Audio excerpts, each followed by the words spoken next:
SSC exam 2023 में आप लोगों का स्वागत है। देखिए फिर से एक सेट आपको आईबी सिक्योरिटी असिस्टेंट का मिल गया होगा। यह आपका सेकंड पार्ट है। चलिए स्टार्ट करते हैं। निम्नलिखित में कौन सा भारत के किस राज्य की सीमाएं कम से कम राज्यों के लगते हैं? तो सिक्किम एक ऐसा स्टेट है जिसका सिर्फ एक स्टेट से ही बाउंड्री शेयर होता है।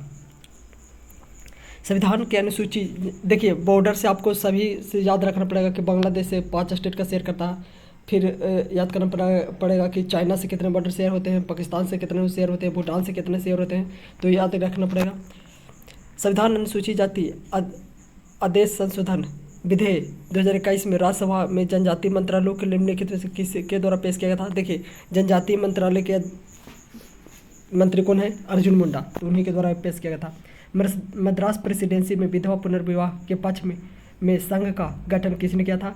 तो बेरी सलिंग पत्तुलू 1809 में अमृतसर की संधि के अनुसार महाराजा रणजीत सिंह के साम्राज्य की सीमा कहाँ तक थी? तो सतलुज नदी। देखिए अंग्रेजों द्वारा सतलुज नदी को 2 भागों में बांट दिया। एक तरफ अंग्रेज का शासन, एक तरफ महाराणा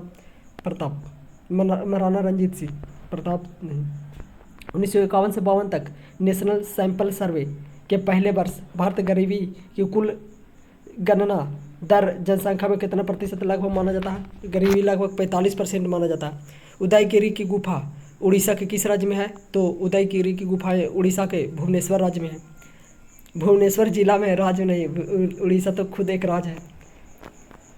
सुल्तान अबू बकर शाह निम्नलिखित में किस वंश से संबंधित है? तो तुगलक वंश से।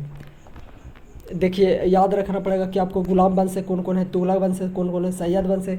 बहुत डीपली आजकल क्वेश्चन आपको याद करना पड़ेगा।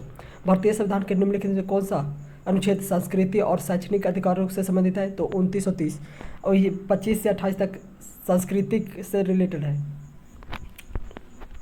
वैसी प्राप्तियां जो ना तो किसी प्रकार के देयता सृजित करता है, नहीं परिसंपत्ति को कम करता है, उसे क्या कहते हैं? राजस्व प्राप्तियां। जो न किसी प्रकार का सृजित करता है, नहीं किसी प्रकार के संपत्ति को कम करता है, उसे राजस्व प्राप्ति कहते हैं। देखिए पूछ दिया कि निम्नलिखित में कौन सा भारत के 50वें न्यायाधीश के रूप में शपथ लिए हैं? तो डी.वाई. चंद्रचूड़ नवंबर 2022 में। India infrastructure finance company limited की स्थापना कब हुआ था? उसमें भी एक पूछा था बैंक से संबंधित, और इसमें भी पूछा India infrastructure finance bank company की लिमिटेड की स्थापना कब हुआ था? 2006 में।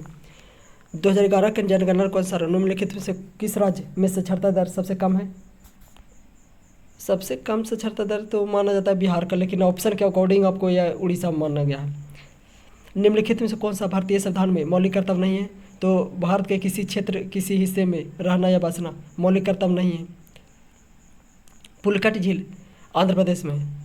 पुलकट झील कहाँ स्थित है? आंध्र प्रदेश के कोरमंडल तट पर खारा जल द्वीप है। पूछा जाता है कि खारा झील का एग्जाम्पल बताए, तो पुलकट हो गया, चिल्का झील हो गया, ये सब खारा पानी का झील है। सांभर झील हो गया।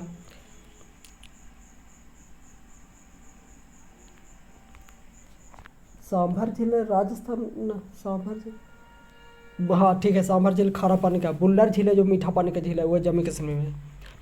अक्टूबर 2022 में निम्नलिखित किस राजनीतिक दल को भारत का चुनाव आयोग द्वारा 2 तलवारें और ढाल संपत्ति चिन्ह आवंटित किया गया? तो बाल बहला साहेबाची शिवसेना को। देखिए उनको तलवार और ढाल के रूप में आवंटित किया गया। धनुष और वाण को हटाकर कौन सा चिन्ह दिया गया है? तो 2 तलवार और ढाल। अगर वो पहला वीडियो नहीं देखे तो जरूर देखिए, क्योंकि इसी से रिलेटेड वहाँ क्वेश्चन बना है, उसी से रिलेटेड। निम्नलिखित किस अधिनियम के तहत ईस्ट इंडिया कंपनी नियंत्रण बोर्ड की स्थापना किया गया था? तो ईस्ट इंडिया एक्ट 1784, और उसमें पूछा गया था रेगुलेटिंग एक्ट के बारे में। सभी क्वेश्चन एक दूसरे से लिंक करके दिया गया है। राघव चड्ढा निम्नलिखित से किस राजनीतिक दल राज्यसभा के सदस्य हैं? तो आप। अभी हाल ही में राघव चड्ढा हाईलाइट भी हुए कुछ दिन पहले सोशल इंस्टाग्राम आईडी से। वित्तीय वर्ष 2022-23 के लिए सकल प्रत्यक्ष कर संग्रह में कितना प्रतिशत की वृद्धि हुई? 23% की वृद्धि दर्ज की गई है। वित्तीय वर्ष 2022-23 में सकल प्रत्यक्ष कर संग्रह में कितनी वृद्धि हुई? 30%। भारतीय संविधान के अनुसार निम्नलिखित में से कौन सा अनुच्छेद नागरिकता से संबंधित है? तो 5 से 11। आर्टिकल भाग याद रखेगा, भारत में अभी 22 भाग हैं। उड़ीसा उच्च न्यायालय जिसे उड़ीसा राज्य निम्नलिखित में किस भाग में स्थित है? तो कटक। कहेगा कि उड़ीसा हाई कोर्ट किस भाग में स्थित है? तो कटक में। चलिए आपका पार्ट 2 भी समाप्त हो